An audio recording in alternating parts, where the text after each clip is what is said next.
Hey everyone, welcome back.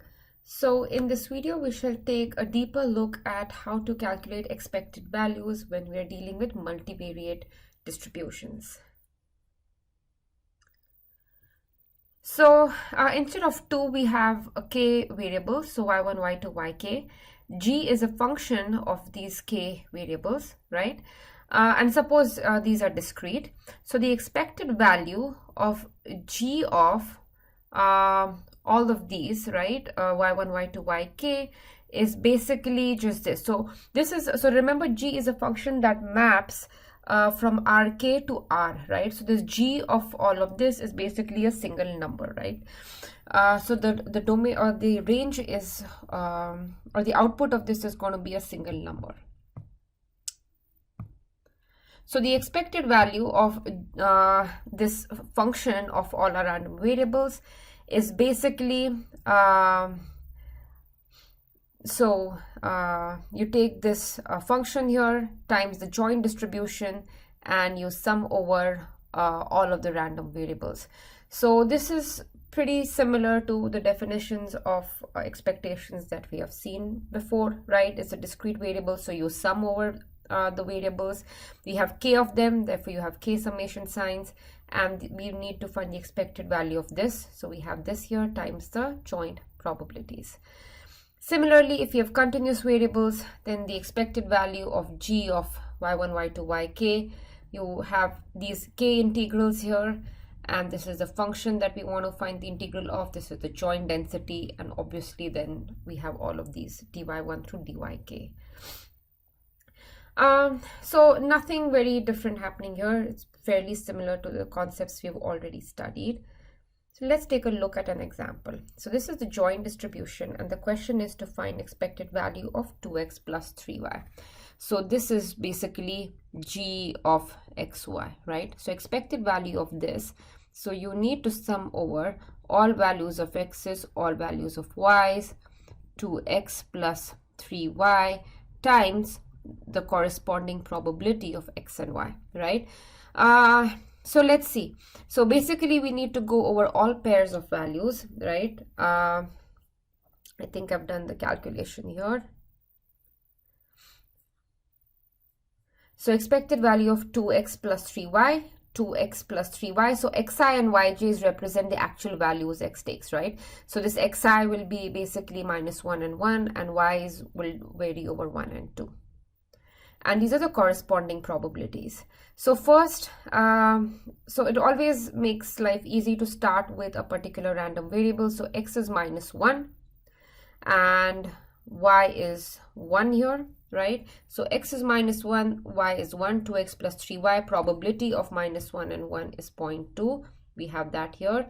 Then x is minus 1 and y is 2. So that's this. Probability is 0.3. We have this here. Then we change the value of x to 1. So x is 1 and y is 1. And this is the probability 0.4. We have that here. And x is 1, y is 2, and the remaining probability of 0.1. We have that here, right? So all we're doing is we are taking this expression 2x plus 3y, we are plugging in different combinations of values of x and y, and we have these corresponding probabilities, and you sum over all of these terms, right? So two variables, therefore two summations here. So here we have continuous variables. This is the density. So the question is to just find expected value of x. So even though we only want to find expected value of x, remember we still need to have two integrals here, right? Because we have these bivariate distribution. So you integrate, so x and y both go from 0 to 1. So this is the function, right? X, this is the g of x, which is equal to x, and this is the density, right? So we can basically use these joint densities to even find distribution of x, and you could also use this to find expected value of y, right? So expected value of y would be again 0 to 1, 0 to 1, y times 2x dx dy.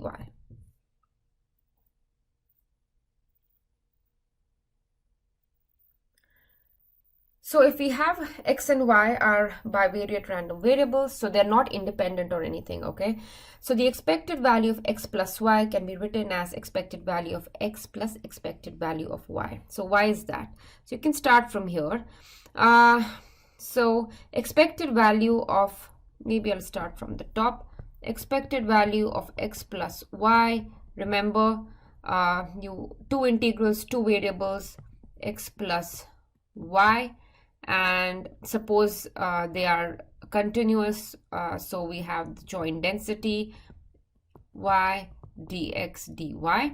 You can split this integral in two parts, double integral x fxy dx dy plus y fx y dx dy, and this term is nothing but expectation of x, and this term is nothing but expectation of y.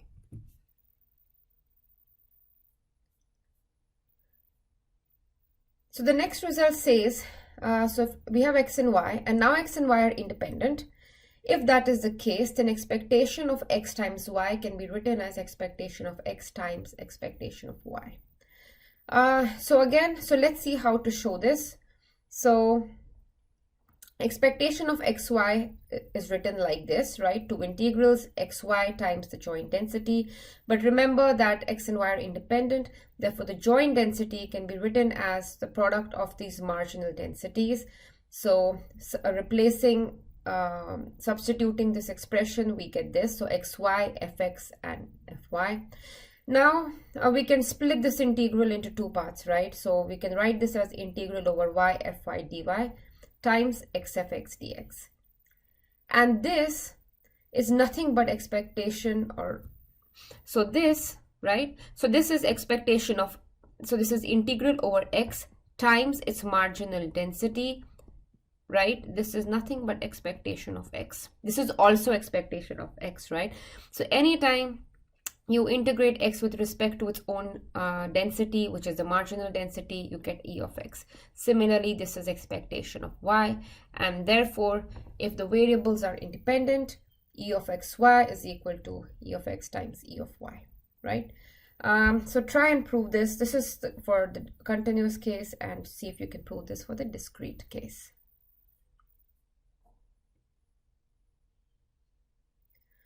And this theorem goes a step further. So this says that h1 and h2 are any real valued functions. X and y is a bivariate random variable. X and y are independent, right? So the previous theorem says if x and y are independent, right, we can split this expectation of xy into two parts like this.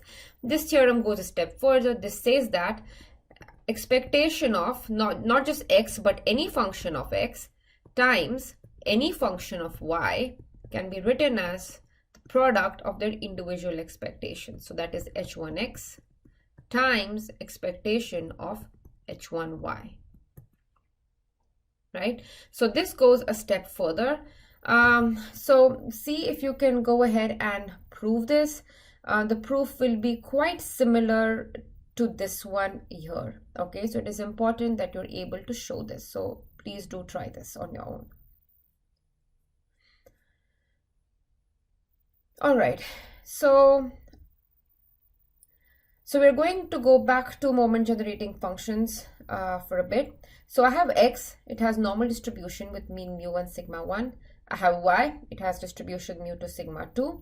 X and y are independent, okay? So this is, so far it's a univariate problem. I have variable x, I have another variable y, they each have their own distributions and they're independent. Then show that, right, that x plus y are also normally distributed, and this is the normal distribution. So this result is telling you that sum of two independent normal variables is also random, is also normal, and x plus y has mean mu1 plus mu2, and variance is this. So basically we can use moment generating functions to find distributions of sums of independent random variables, okay? This is one demonstration of that. So let's see how to show this. So I need to show something about x plus y. So I'm going to try and evaluate what the moment generating function. So I'm going to evaluate moment generating function of x plus y, right? This is a variable of interest. Remember, the moment generating function of t is e raised to mu1 t plus half sigma 1 square t square, right? Right, this is a moment generating function of x, moment generating function of y, and let's see if we can find the moment generating function of x plus y. So remember, each distribution has its own moment generating function, and for every moment generating function you can find an appropriate distribution, right? So moment generating function of x plus y is e raised to t times x plus y, which you can split in this way, but remember x and y are independent. And this is a function of x, this is a function of y, so therefore you can split this as e raised to tx times e raised to ty. We are using this particular theorem. So this is basically mxt times myt, right? But mxt has this form, myt has this form, and you just combine the exponents, you get this, e raised to mu1 plus mu2 plus half this. Okay, and if you see that this form resembles this form, except instead of mu1 we have mu1 plus mu2, instead of sigma 1 square we have sigma 1 square plus sigma 2 square. So basically this is the moment generating function of a random normal variable with mu1 plus mu2 mean, and instead of variance being sigma squared, it's sigma 1 square plus sigma 2 square, right? This is the variance. So we have explored the moment generating function to find the sum of two independent normal variables. You can extend this idea to show that instead of two variables, if you had n variables, the sum of those n variables would also be normal, right? So if you had x1, x2, xn, and say xi had normal distribution with mu I and sigma I square, then sum of xi has normal distribution. Mean is just going to be the sum of all the mu's, right? Mu1 plus mu2, but now we have mu1 plus mu2 plus mu1. I goes from 1 to n. And variance is going to be sigma I square. I goes from 1 to n again. So this is an important result that you should keep in mind. So that is all for this video. I will see you in the next one. Bye.